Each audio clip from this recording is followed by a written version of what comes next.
What if the voice in your head that criticizes you most could become your greatest ally? Today we explore something that will revolutionize your relationship with yourself forever. Self-compassion, the practice that research shows is more powerful than self-esteem for lasting happiness. And shadow integration, Carl Jung's profound method for embracing all parts of yourself. You're about to discover why loving yourself isn't selfish, it's essential. Welcome to Day 3, the power of self-compassion and shadow integration.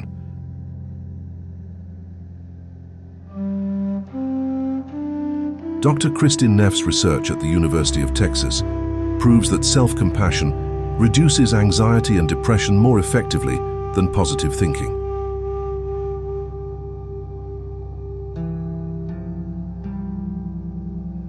And discover Jung's shadow work, how to integrate the parts of yourself you've been rejecting. This isn't about becoming perfect, it's about becoming whole.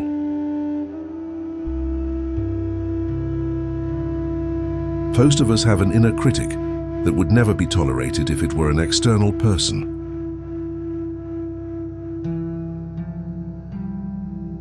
This voice tells us we're not good enough, smart enough, or worthy enough. But what if this critic is actually a misguided protector, trying to keep you safe from rejection? Today's practice teaches you to transform criticism into compassion. To become your own best friend instead of your worst enemy.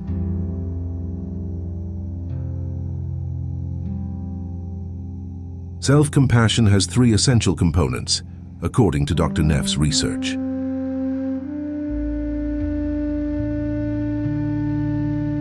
First, self-kindness instead of self-judgment. Second, common humanity instead of isolation. Third, mindfulness instead of over-identification. Today you'll experience each of these components deeply.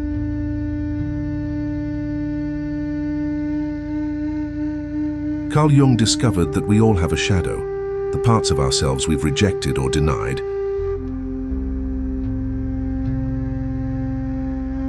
These might be anger, sadness, neediness, or even positive qualities like creativity or power. The shadow doesn't disappear when we ignore it. It grows stronger and controls us unconsciously. Shadow integration means befriending these rejected parts with compassion. This is how you become truly authentic and free. Find your comfortable position and place both hands on your heart. This simple gesture activates your mammalian caregiving system. Feel the warmth of your own touch.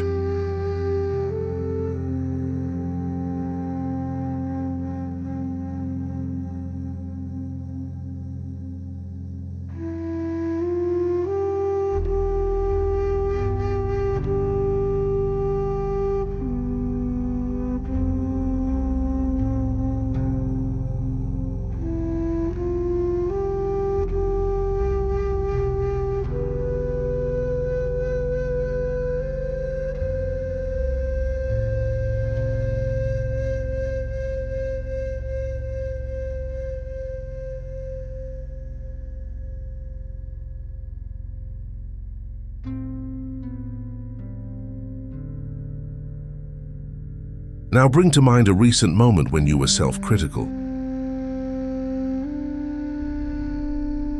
Maybe you made a mistake, said something awkward, or didn't meet your own expectations. Notice how it feels in your body to remember this self-criticism. Is there tightness, heaviness, or contraction?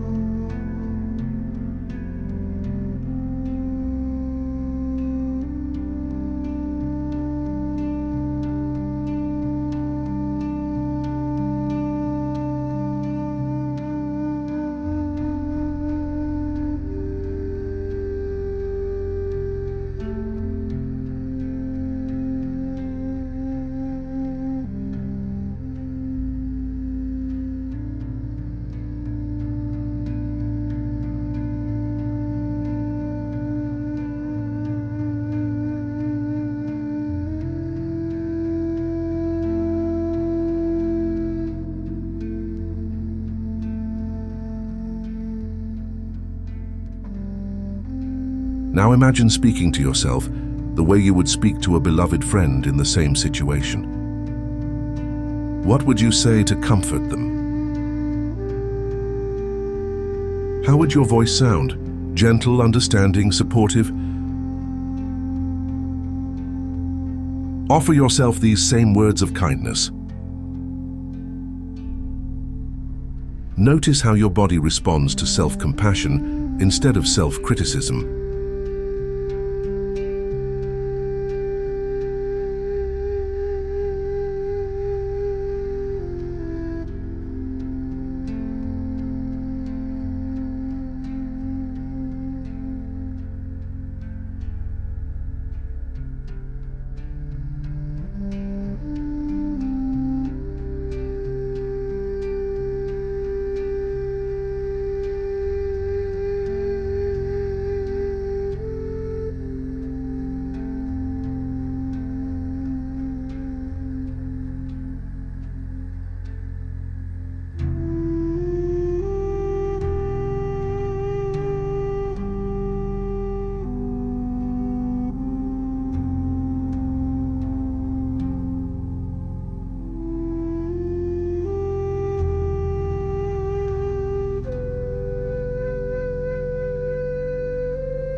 This is the first component of self-compassion, self-kindness.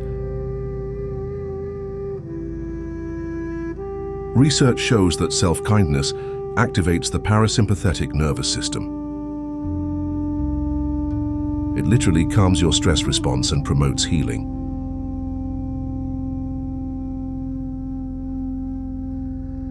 Self-criticism, on the other hand, activates your threat detection system. Kindness is not weakness, it's the foundation of resilience. Now let's explore the second component, common humanity.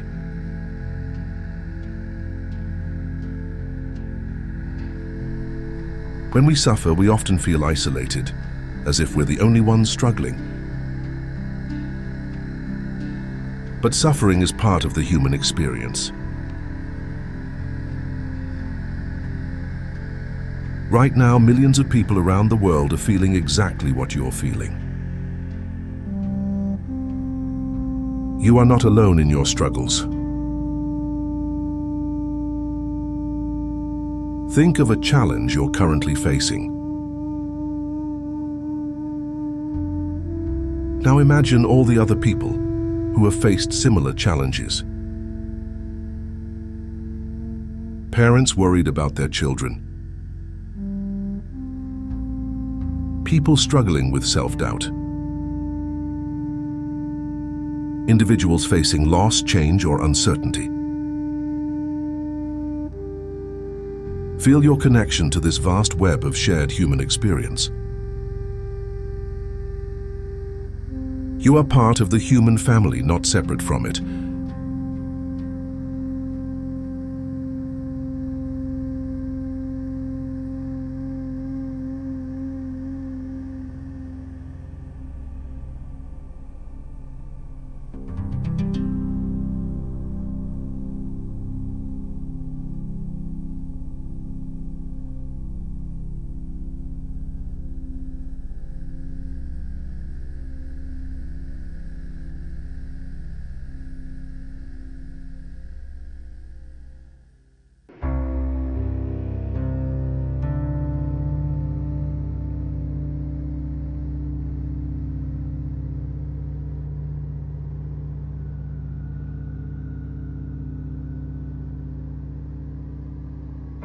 Common humanity reminds us that imperfection is not a personal failing. It's a shared condition of being human. When you remember this, shame transforms into compassion.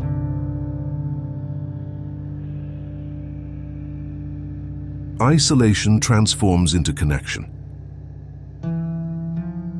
The third component is mindfulness, observing your experience without getting lost in it.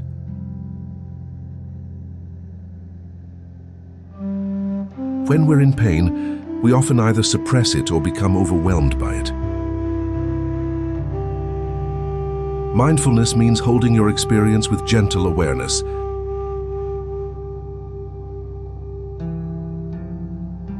Neither pushing it away nor drowning in it. Bring to mind a current source of stress or emotional pain.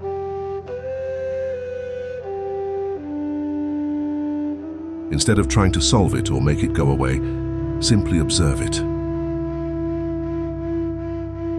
Notice where you feel it in your body. What are the physical sensations? What emotions are present?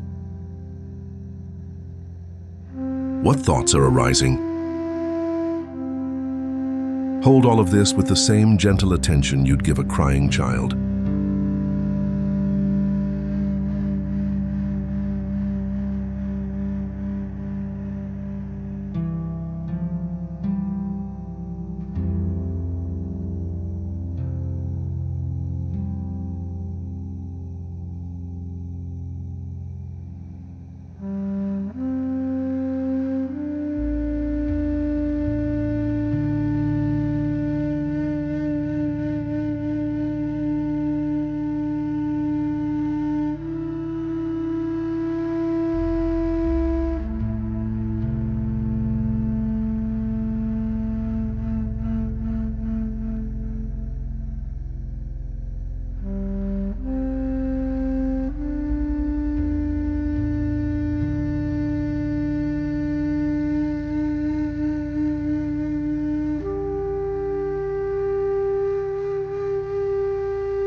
This is mindful self-compassion, being present with your pain without being consumed by it.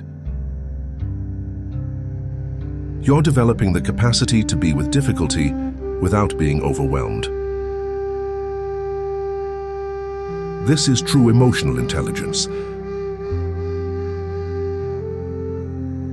Now let's explore your shadow, the parts of yourself you've rejected.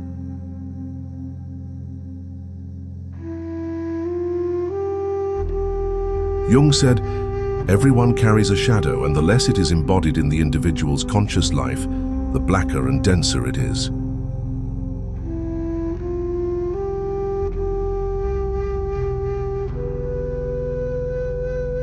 Today we'll practice shadow integration with compassion.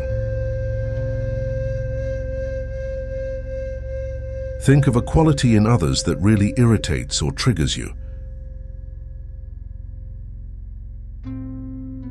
Maybe it's arrogance, neediness, anger, or even confidence.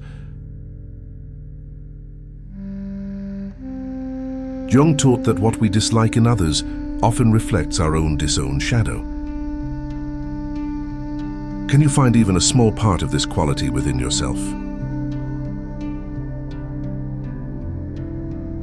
This isn't about judgment, it's about wholeness.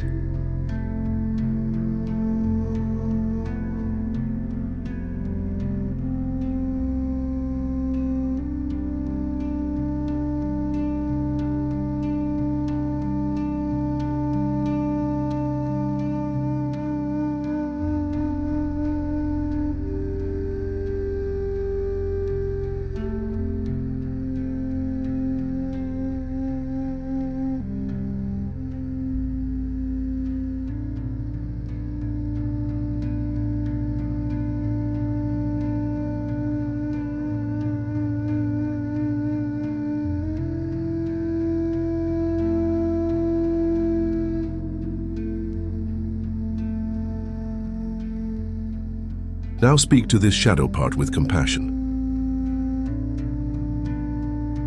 If it's anger, I understand you're trying to protect me. If it's neediness, I see your longing for connection. If it's arrogance, I recognize you're trying to feel worthy.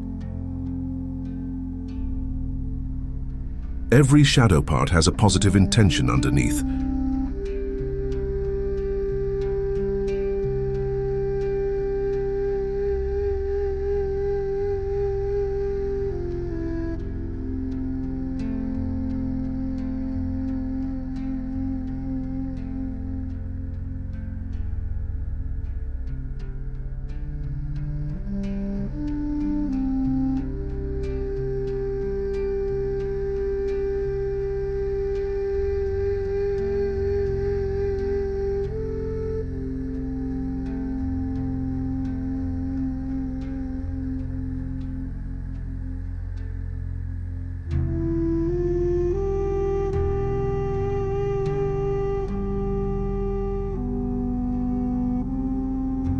Shadow integration doesn't mean acting out these qualities unconsciously. It means acknowledging them consciously so they don't control you. When you own your shadow, you become more authentic and less reactive. You stop projecting your disowned parts onto others. Let's practice the self-compassion break, a technique you can use anytime.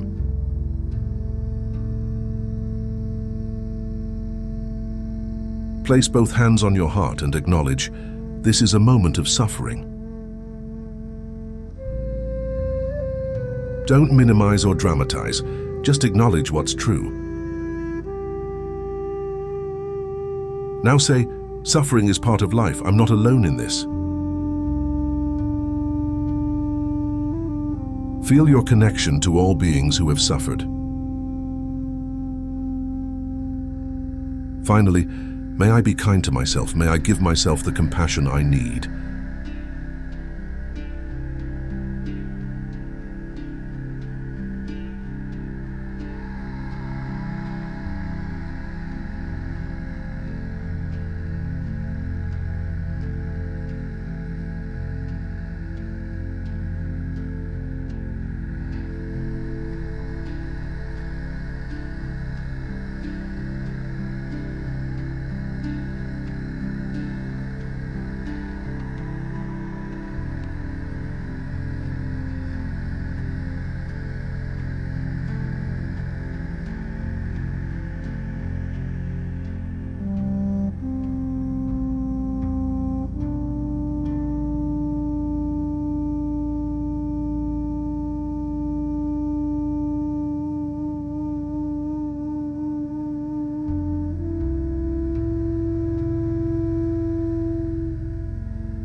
This self-compassion break can be used in any moment of difficulty.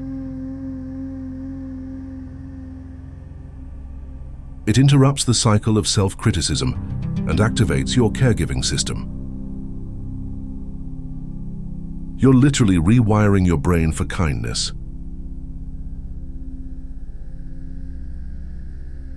Now let's explore self-forgiveness, perhaps the deepest form of self-compassion.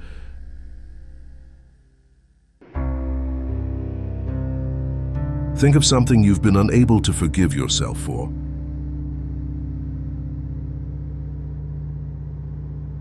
Maybe a mistake, a missed opportunity, or a way you hurt someone.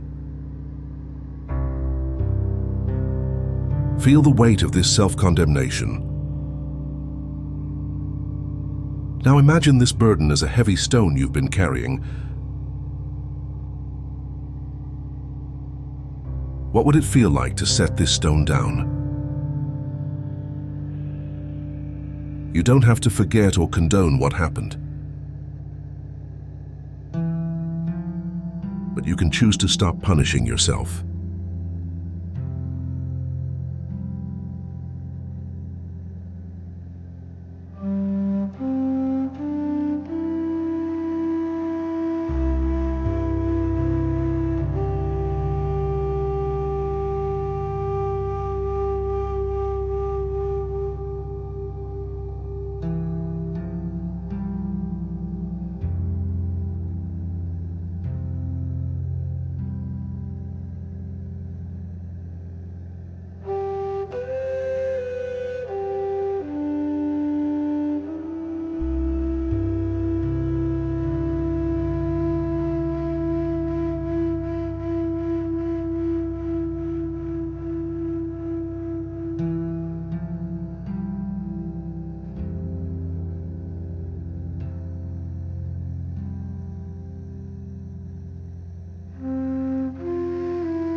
Self-forgiveness is not about excusing harmful behavior.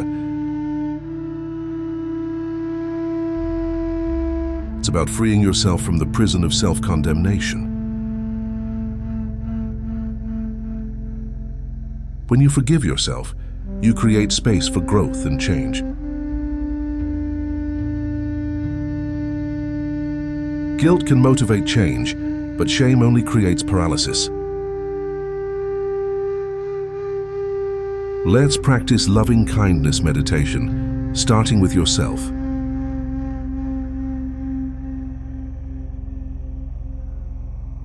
Place your hands on your heart and repeat these phrases silently. May I be happy.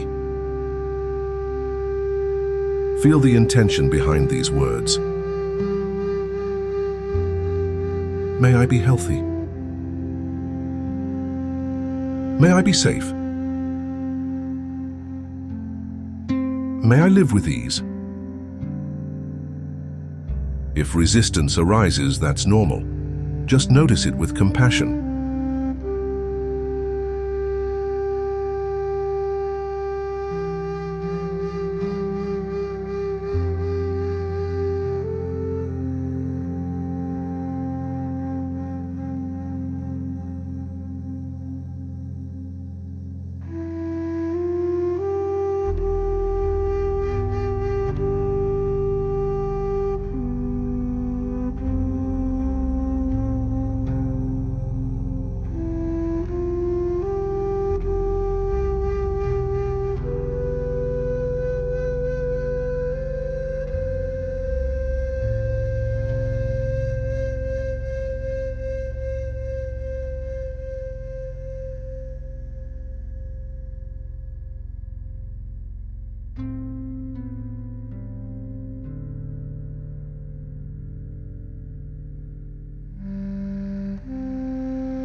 Loving kindness practice literally changes your brain structure.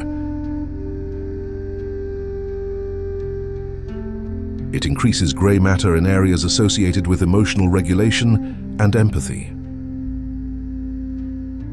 The more you practice self-compassion, the more natural it becomes.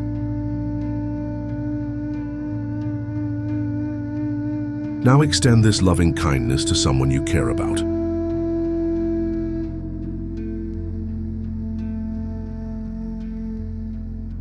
Visualize them clearly and send them the same wishes. May you be happy, may you be healthy, may you be safe, may you live with ease. Feel your heart opening as you send them love. Notice how giving love also fills you with love.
Finally, extend loving kindness to someone difficult in your life.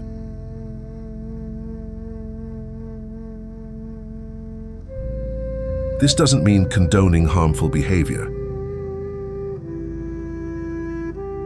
It means recognizing their humanity and their own suffering.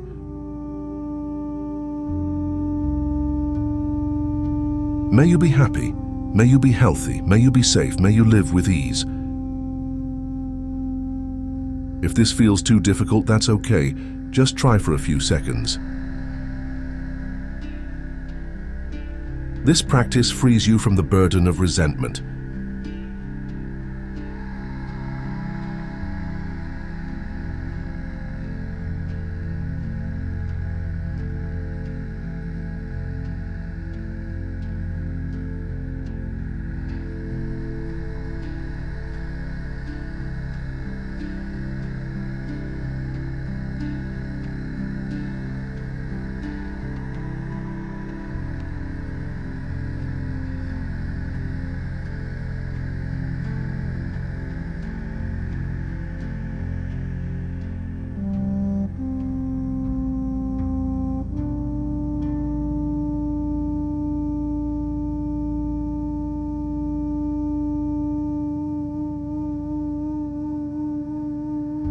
Compassion is not a feeling you have to manufacture.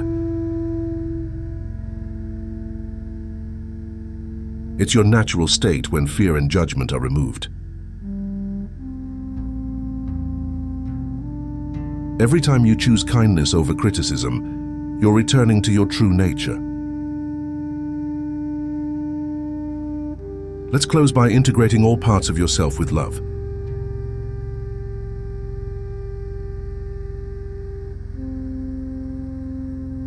Imagine gathering all the different aspects of who you are.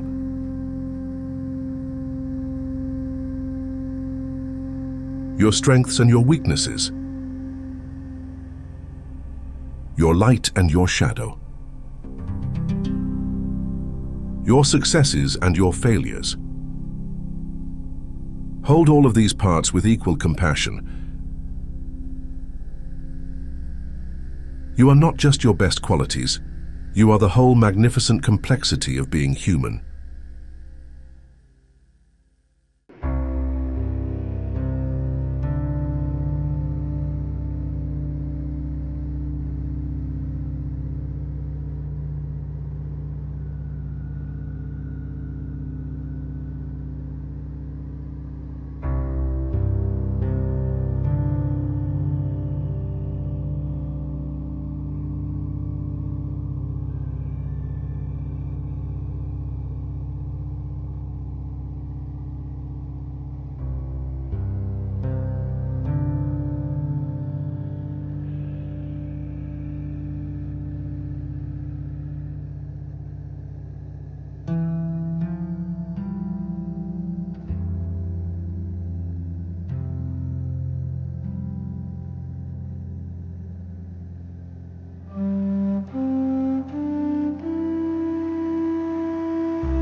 ready, take a deep breath and gently return. Thank you for this courageous journey into self-compassion. Remember, you are worthy of love exactly as you are.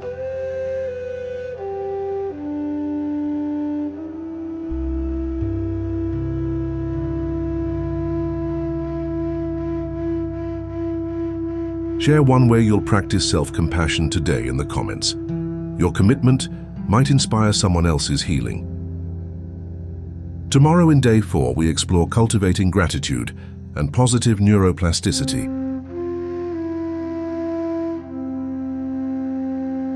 Until we meet again, may you be your own best friend. Namaste.